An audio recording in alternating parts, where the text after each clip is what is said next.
Estamos de volta com Conexão Educativa, falando hoje sobre o autismo e o diagnóstico tardio dele, após os 40, entrevistando a Aline Costa de Andrade, minha irmã que descobriu o autismo dela aos 49 anos de idade.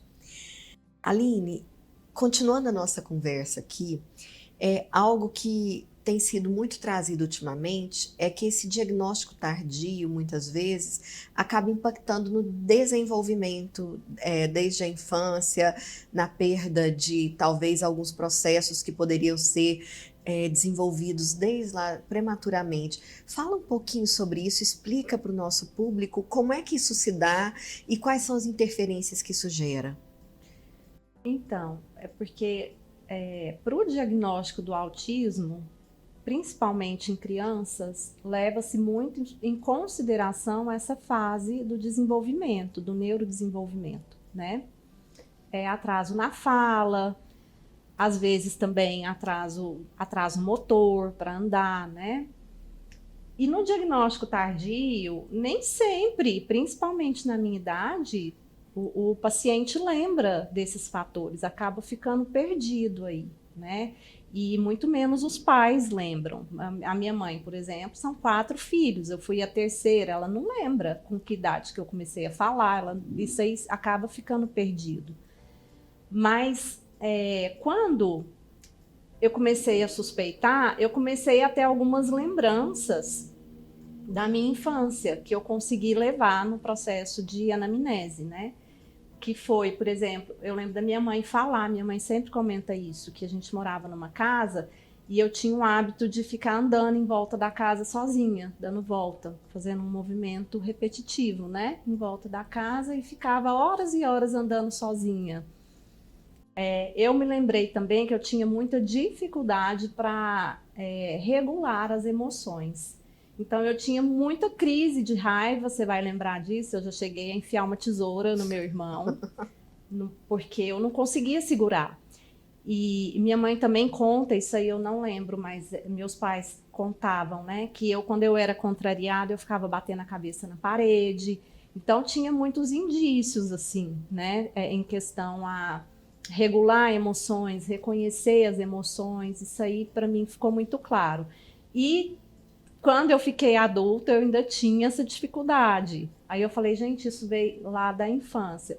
E eu fui lembrando de algumas características minhas, por exemplo, eu ia para a fazenda, eu brincava com vocês, com o grupo das crianças, mas eu gostava muito de me isolar, de brincar sozinha. Então, às vezes eu subia na montanha, lá onde tinha a caixa d'água sozinha.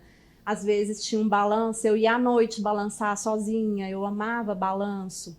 Eu lembrei que na escola minha, eu nem sei como é que eu lembro disso, eu era muito nova, mas eu lembro que no recreio eu ficava sempre sozinha no Instituto Araguá e eu não ligava para isso.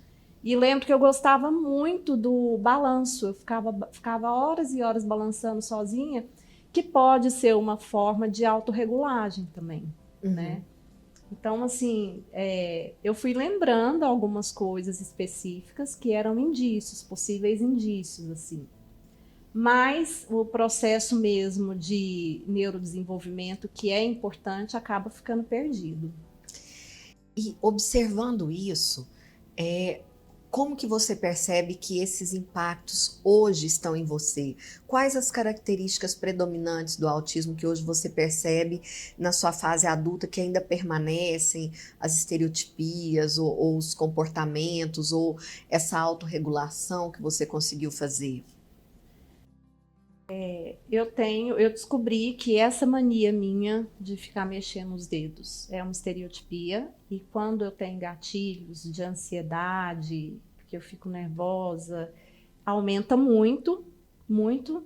Eu fico, aí passa para as 2 mãos e é muito interessante que eu lembro desde a minha adolescência das pessoas repararem e comentarem dessa mania minha de mexer nas unhas. Essa liguinha é outra mania, que eu só fui ver quando tinha começado aqui a gravar, mas eu praticamente não fico sem, e quando eu estou também em algum processo de ansiedade, ou que eu preciso me regular de alguma forma, eu tiro do braço e fico mexendo nela, começo a mexer. E isso Eu sempre tive também. Teve uma época que meu braço era muito fininho, eu usava uma liguinha de meia calça, você vai lembrar disso, eu punha ela aqui no braço. Eu já cheguei em festas, em casamentos, a hora que eu olho, tá a liguinha aqui no meu braço, né? Uma mania que eu tinha também. Dificuldade de contato visual, você deve ter observado que eu desvio muito e volto, desvio e volto, porque para mim é difícil manter, sustentar o contato visual. Eu tenho hipersensibilidade à luz, principalmente à luz artificial e principalmente à noite. Lá em casa, de manhã também, eu fecho todas as cortinas, meu marido fala que ele se sente numa caverna, que aí ele acende a luz, eu não deixo, eu apago, porque me incomoda mais ainda. Eu arranco todas as etiquetas das minhas roupas. A textura. Me incomoda. Textura me incomoda muito. Eu não consigo vestir roupa que o tecido é grosseiro ou que a etiqueta. Na verdade, a etiqueta eu arranco quase todas, principalmente quando é aqui do lado. Me incomoda demais. Rigidez cognitiva eu tenho bastante, bastante mesmo. Eu vou para casa por um caminho. Se esse caminho está interditado, me incomoda muito. Explica para o pessoal o que, que seria essa rigidez cognitiva.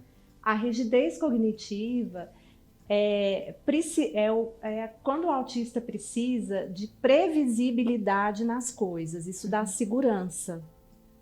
E se muda alguma coisa, tem que ser do jeito que ele quer ali, do jeito que ele quer, porque isso dá um certo controle e previsibilidade e o que impede o autista de entrar em crises.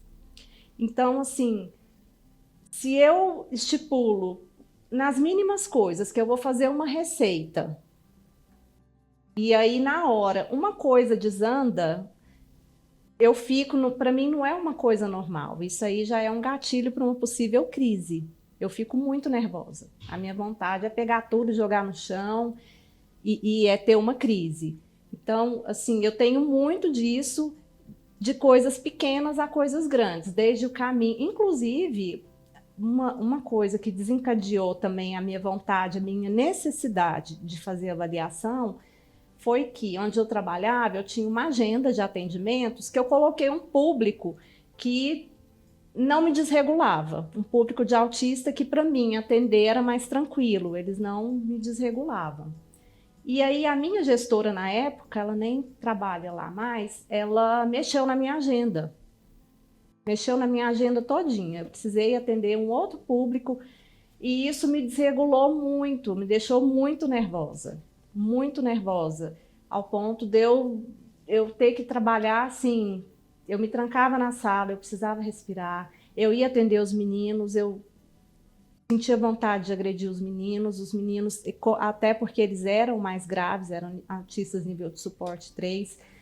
Mexer ali para mim me desregulou de uma tal forma que foi quando eu precisei ir atrás de um psiquiatra e precisei de um atestado. Eu fiquei praticamente 2 meses afastada, porque me desregulou muito. Começar num lugar novo, apesar desse lugar que eu estou trabalhando agora na Paz ser bem mais tranquilo para mim, mas só de ser uma coisa nova me desregulou. Mas, assim, a minha gestora lá onde eu trabalho, graças a Deus, ela é neuropsicóloga, então ela entende muito. Então, tem dias, principalmente nas primeiras semanas, que eu precisava ficar trancada na minha sala, que um ruído da porta rangendo era gatilho para eu entrar num processo de shutdown, que é a crise mais interna, né? E eu ficava sentada meia hora, totalmente dissociada, até eu conseguir voltar. Mas ela entendia isso, né? Então, assim, mas uma simples mudança de rotina de um local de trabalho, mesmo sendo para melhor, mexe, porque mudou a rotina. Aline, e a sua autoestima? Me fala da sua autoestima antes do diagnóstico e depois do diagnóstico. Teve mudança? Isso interferiu? Interferiu, assim, para melhor, eu vejo que para melhor, porque Hoje eu me aceito mais, eu sempre também acabava me vendo como uma pessoa problemática, né? Inclusive o mascaramento foi muito para isso, para não incomodar, nem ser vista como pessoa problemática. Então me ajudou a ver que o que eu tenho não é porque eu sou uma pessoa problemática, né? Eu sou neurodivergente, eu funciono de uma forma diferente, eu respondo de uma forma diferente. E isso me ajudou muito, assim, a me aceitar, a lidar com isso, agora tá conseguindo diminuir o mascaramento, né, a camuflagem, mas ainda é muito difícil isso. Então, para mim, me ajudou muito, mas assim, às vezes a falta de empatia das pessoas à minha volta acaba atrapalhando um pouco, porque eu recebo o diagnóstico, eu entendo, eu começo a me aceitar, mas de repente isso é invalidado externamente, e aí uma pessoa que já tem a síndrome do impostor vai falar, né? Poxa, então deixa eu mascarar, continuar mascarando que é melhor. E quando você, como psicóloga, né, você percebe esses mesmos sintomas nos pacientes, ou mesmo em amigos, ou em alguém que você perceba, qual que tem sido a sua orientação?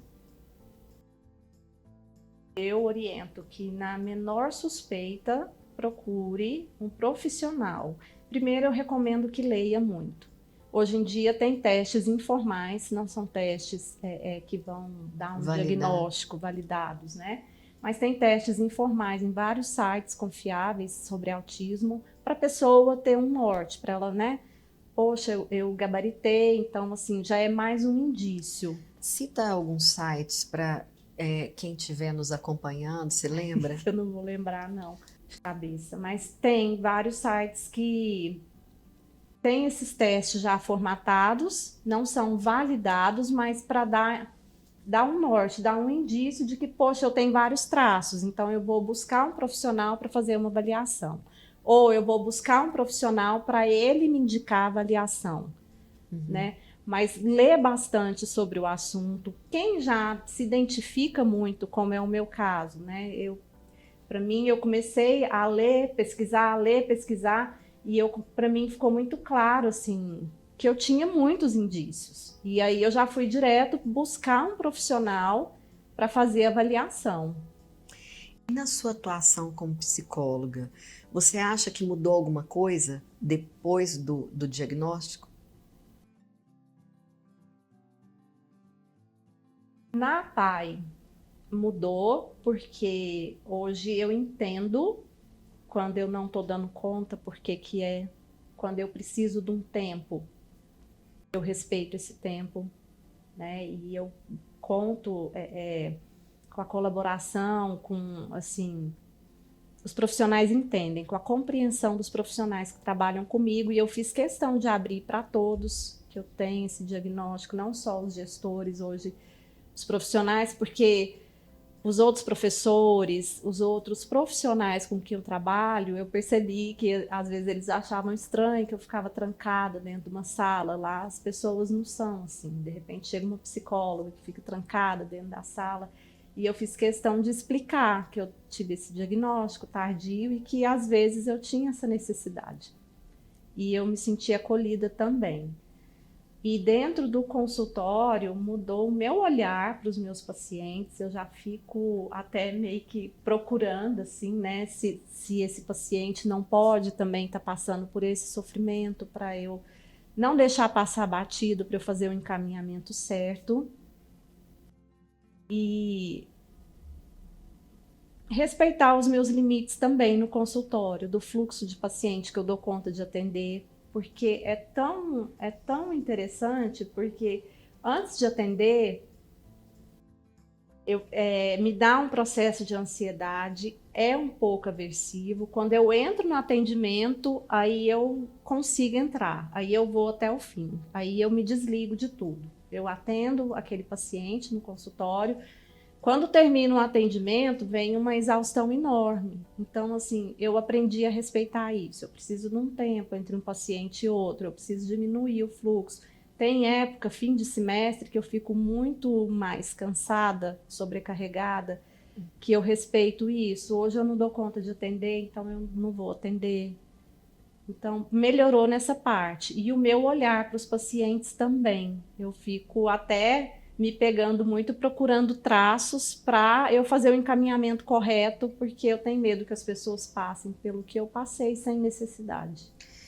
E, de uma maneira geral, você acredita que ainda existe muito desconhecimento sobre o diagnóstico do autismo tardio nas pessoas? Que isso é pouco falado ainda? Está sendo bem mais falado, as redes sociais têm trazido muito isso. É claro que existe um algoritmo, né? Então, nem sempre uma pessoa que está passando, se ela não busca, não vai chegar para ela esse conhecimento. Mas se alguém que está assistindo se identificar com alguma coisa que eu falei, busque nas redes sociais, porque inclusive tem autistas que têm perfis que falam muito sobre, né?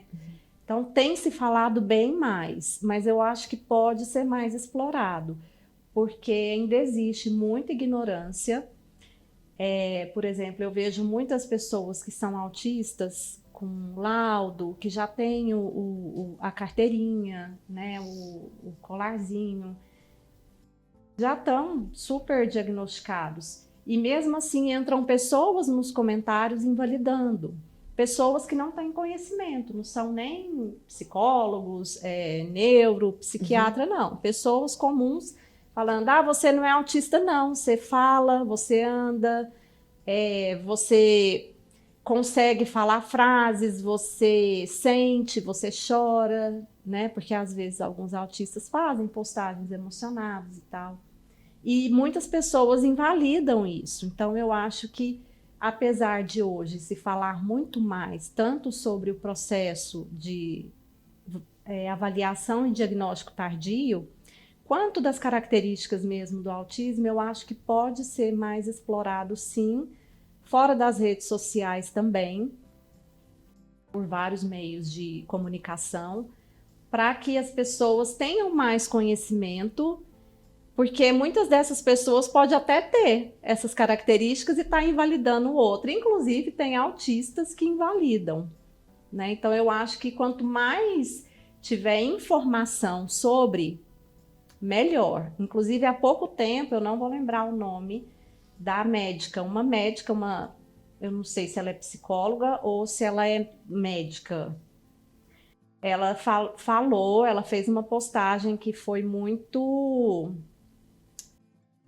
falada, comentada, falando que o autista, ele não sente, que o autista é um robô, que o autista é praticamente um psicopata, que ele não sente nada, que ele é um robozinho, e os autistas caíram muito em cima dessa postagem dela, falando que não é assim, né? Então, eu acho que quanto mais profissionais que têm realmente conhecimento, e hoje tem muitos profissionais que inclusive são autistas, que falem sobre isso, melhor para a população. E aí, para a gente partir para os encaminhamentos, quais seriam os principais sinais ou características do transtorno do espectro autista, do TEA, nos adultos que muitas vezes passam despercebidos? Essa crise, o meltdown, né, que é a crise mais interna. Não, é o shutdown. É o shutdown. Shutdown é uma crise interna e o meltdown é uma crise explosiva externa. O shutdown, que é uma crise interna, muitas vezes as pessoas confundem com depressão, com cansaço, com exaustão emocional. Então, acho que um olhar, porque esse processo de camuflagem atrapalha muito. Então, se as pessoas sentirem que elas passam uma imagem que não corresponde ao que elas realmente são, eu estou com os meus amigos, eu finjo, eu sorrio, eu brinco, mas eu não gosto de estar ali. Quando eu chego em casa, eu fico aliviada. E quando eu chego em casa, eu fico muito cansada depois que eu tenho interações. Tudo isso são indícios fortes. Eu não consigo muito fazer contato visual. A hipersensibilidade também, a estimulações sensoriais de qualquer tipo, são indícios muito fortes. tudo isso são olhares importantes de se ter, mas eu acho que o mais importante é isso mesmo, a hipersensibilidade, a estimulação sensorial de qualquer tipo e esse olhar, porque isso que você pode estar achando que é uma depressão ou que é uma exaustão, eu vivo cansada, se não tiver uma causa fisiológica, se não tiver aí um déficit de vitamina, de hormônio, é bom investigar se não é, ao invés de uma depressão, se não é, por exemplo, se não são crises de shutdown. E como seria, como que você acredita que isso pode ser superado? Esse processo, talvez, do julgamento, da exclusão, de uma maneira geral. Como que você acredita que isso pode ser superado? Pode ser superado com as pessoas os autistas, buscando tratamento, suporte. Às vezes, pode ter sim a comorbidade da depressão, da ansiedade, buscar tratamento para as comorbidades é muito importante para dar uma vida funcional. O que é uma comorbidade para o nosso público? Comorbidade é quando você tem associado ao diagnóstico principal outros diagnósticos. Então, por exemplo, meu diagnóstico principal é o autismo, mas junto com o autismo eu tenho depressão. Eu sou diagnosticada dentro de um processo de depressão. A depressão é uma comorbidade, inclusive, que é muito natural, normal, não é nem natural, normal, em autistas mulheres com diagnóstico tardio. Ansiedade também, toque também. Então, assim, quando o autista tem essas comorbidades, é importante buscar o tratamento, né? Entrar com medicação, se for necessário, para ansiedade, para depressão, porque a gente vive num mundo dos neurotípicos. Esse mundo, a forma de funcionar dele foi criado por neurotípicos para neurotípicos. E o que é um neurotípico, para quem está nos assistindo entender? Neurotípico é a pessoa que não é neurodivergente, que não tem, que o cérebro funciona. Não é o cérebro funciona, como é que a gente vai falar? O comportamento. O comportamento, as vivências são assimiladas neurologicamente de uma forma considerada normal. O neurodivergente, ele funciona de uma forma diferente, ele assimila as coisas de uma forma diferente, né? E eu perdi o que eu estava falando. Sobre o neurotípico, você estava explicando que é neurotípico. A gente vive num mundo feito por neurotípicos para neurotípicos. E hoje, os próprios neurotípicos que fizeram esse formato de mundo estão adoecidos emocionalmente. A maioria, né? Está em processo de depressão e ansiedade. Imagina um neurodivergente que funciona de uma outra forma e que tem que se encaixar nesse modelo de mundo. É extremamente difícil e doloroso. O que muitas pessoas não entendem é que não é só uma má vontade, é porque existe realmente uma dificuldade e que essa dificuldade dói. Ela dói e ela gera uma exaustão que às vezes a gente realmente não dá conta de dar um passo, de fazer nada, né? Então, assim, quanto mais tiver os autistas buscando tratamento para funcionar de uma forma melhor nesse mundo, né? De uma forma melhor, não para encaixar no mundo, mas que gere menos sofrimento para eles. Funcional. Não sei nem se é funcional, porque às vezes o autista ser funcional gera sofrimento para ele. É se adaptar. E muitas vezes as terapias são para encaixar o autista nesse modelo, então gera um sofrimento, porque ele, ao invés de aliviar o sofrimento, ele aprende através do reforço positivo a mascarar mais ainda, porque aí eu ganho uma recompensa. Uhum. Só que isso é sofrimento também para o autista. Então eu não sei até que ponto que determinadas terapias são válidas. Eu, Aline, aqui, estou falando a minha opinião pessoal.